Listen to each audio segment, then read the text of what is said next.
Layton, and I will be reading chapter 44. Zipping across the slick marble floor, Kyle and his team, trailed by Haley, practically slid into Community Meeting Room B, where Andrew Peckelman stood with a notepad jotting down everything that was written on the whiteboard walls. "Hey," shouted Akemi, "that's cheating." Andrew spun around. His eyes were the size of tennis balls behind the glasses. He sputtered. "You guys left the door open."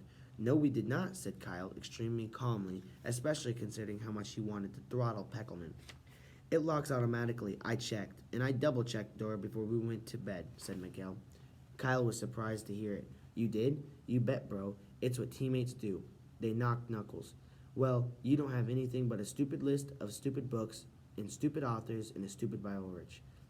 A verse which, bloomed Mr. Lemoncello, whose face had just appeared on the video screen wall. "You would do well to memorize, Mr. Peckelman. Thou shalt not steal." Mr. Lemoncello was dressed in a curled white wig and a long black robe. He looked like a judge in England. He slammed down a rubber gavel on his desk. It made a noise like a whoopee cushion. "Will everyone kindly join me in the rotunda reading room at once?" Everybody shuffled out the meeting room and into the rotunda. They were shocked to see that Mr. Lemoncello himself was seated behind the librarian's desk at the center of the circular room. This was no hologram. This was the real deal. Charles, all smiles, made a grand entrance, slowly descending one of the spiral staircases. "Good morning, everybody," he called out cheerfully. "What's all the excitement? Did I miss something?" "Just your man Andrew trying to cheat," said Miguel. "What?" "Oh, good morning, Mr.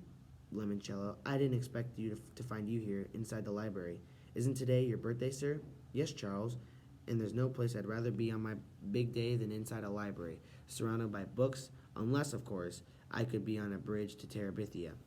"Well, sir, I must say you're certainly looking fit and trim. Have you been working out?"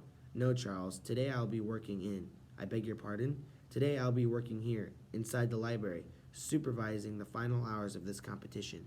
"Oh, I don't think it will take hours, sir," said Charles. "Not to brag, but I suspect some of us will be going home very soon." "You are correct. For instance, Mr. Peckelman. He will be leaving right now." "What?" whined Peckelman. "Why?" "Because you cheated. You tried to steal the other team's hard-earned information." Peckelman's eyes darted back and forth. "It wasn't my fault. It was Charles' idea." He whipped up his arm and wiggled his finger. "Charles told me to do it. He made me do it. Mr. Peckelman, please approach the bench, which in this instance is actually a desk. Let me see the library card you used to gain access to the Community Meeting Room B." Somewhat reluctantly, Andrew handed it over. "Is your name Sierra Russell?" "No, sir," Andrew said to his shoes. "He stole my card," said Sierra. She opened her latest book and pulled out the library card bookmark. "Whose card do you have, Sierra?" asked Charles. "Andrew Peckelman's." "Aha," said Charles.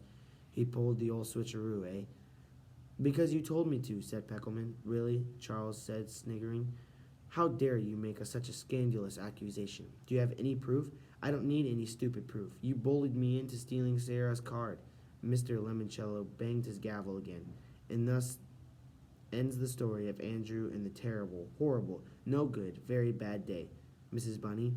A hologram of the old lady Bunny from Goodnight Moon hopped up on the librarian's desk. "Good night, Andrew," said the bunny. "Your time with us is all through." Clarence and Clement, the security guards, appeared and escorted Pickelman out of the building. "Sir," said Sierra, "would you like Andrew's library card for the discard pile?" "No, thank you. That card is property of Team Kyle." Haley Daly raised her hand. "Yes, Haley?" Kyle saw her shoot a withering glance at Charles. "How may I help you, dear?" asked Mr. Lemoncello. "Well, sir, if it's okay with you, I'd like to switch sides, and I want to join Kyle Keeley's team."